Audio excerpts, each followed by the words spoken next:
CNN's new original series, Declassified, exposes the untold stories of American spies. The first episode premieres tonight and explores how the CIA swayed a Soviet diplomat to spy for the U.S. during the Cold War.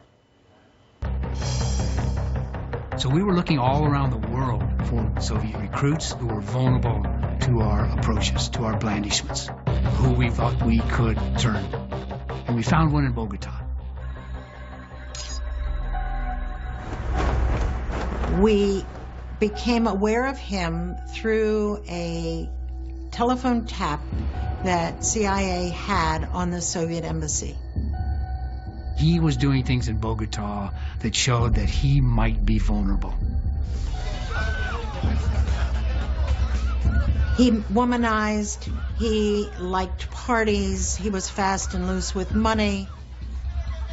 All of those things we saw. And clearly he was not a real communist. He wasn't a true believer. So we arranged for a meeting with him in the Turkish bath in the Hilton Hotel. We started talking to him. He wanted a better life. He wanted to do something that he could really believe in. Ideologically, he was clearly on our side. He didn't like communism. He believed that the American system was superior. All those things kind of came together. We realized we could make a deal with him, and we did.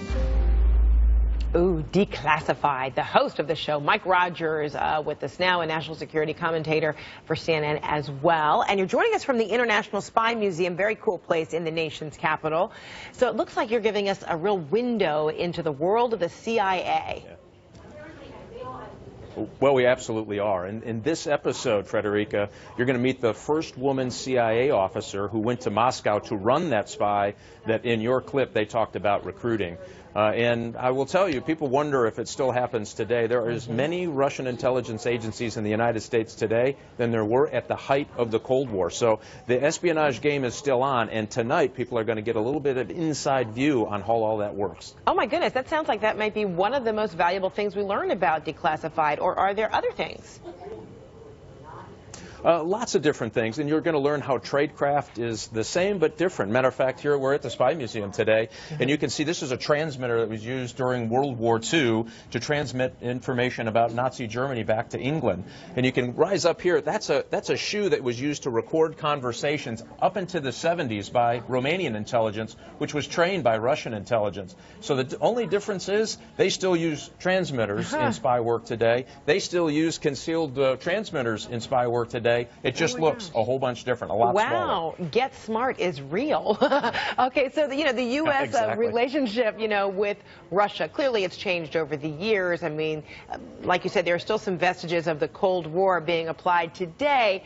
We just heard from Vladimir Putin and his opinion about the race for the White House. But what do you suppose, if you were to gauge, the relationship, the working relationship, intelligence relationship between the U.S. and Russia, how would you? Well, our intelligence services are still very adversarial. So we do have relationships with intelligence services around the world that are maybe not completely our friends, but we have these alliances that we've built up, and we have shared intelligence relationships. Really not so with what was known as the former KGB, is now called the SVR. So they still attempt to steal secrets. So you saw that they broke into the Democrat National Committee and stole information that was likely the Russian intelligence services backed operation that took that information so that they could do their own assessments on presidential candidates. They'll do it for both the Republican and the Democrat. They're going to continue to keep pushing us around the globe. So you see what they did. They occupy 20% of the country of Georgia. They took Crimea. All of those things they're going to continue to do.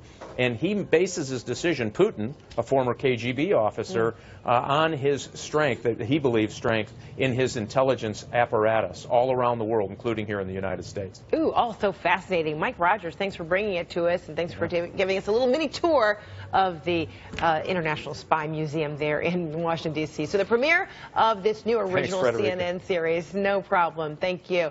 Declassified, it airs tonight, 10 o'clock Eastern, and we will be right back.